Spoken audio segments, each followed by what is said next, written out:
patient is suffering from the multiple sclerosis, tuberosclerosis, calcification of the subependymal nodules, calcified left kidney, upper pole, multiple small nodules.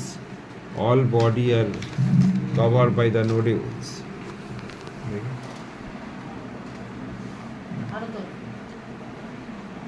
কিন্তু এই কন্ডিশনটাতে আগেও দেখেছি, এরকমই তো ছিল আবার কি। ওই যে মেরুদণ্ডের মাঝখানে একটা যেটা ছোট মতো ছিল, হ্যাঁ। তো ওইটা একটু বেড়েছে আগের থেকে। আচ্ছা আচ্ছা। গায়ে একটু সাদা সাদা হয়েছিল, ওইটা ঘামালে খুব সুন্দর হতো, কিন্তু এখন করে মিলে গেছে। আচ্ছা, এই যে জিনিসটা হলো, এটা কি প্রথম থেকে এরকম ছিল না হঠাৎ করে হলো এটা?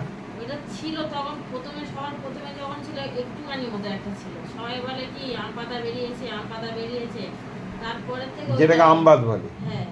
আচ্ছা, তারপরে যেন ওটা দাগটা হয়ে থেকে গেল। হ্যাঁ, তারপরে থেকে যেন আরো যত বড় হচ্ছে তত বাড়ছে, যেন ওটা থেকে যাচ্ছে।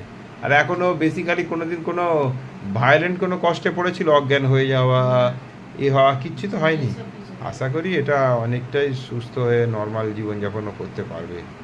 হ্যাঁ, neoplastic lesion of the left foramen. আচ্ছা, ঠিক আছে। টক খেতেও ভালোবাসে? হ্যাঁ। টক খাবারও খুব ইচ্ছা না? হ্যাঁ, তেঁতুলটা খেতে দিই না, তো লেবু টেবুগুলো খায়।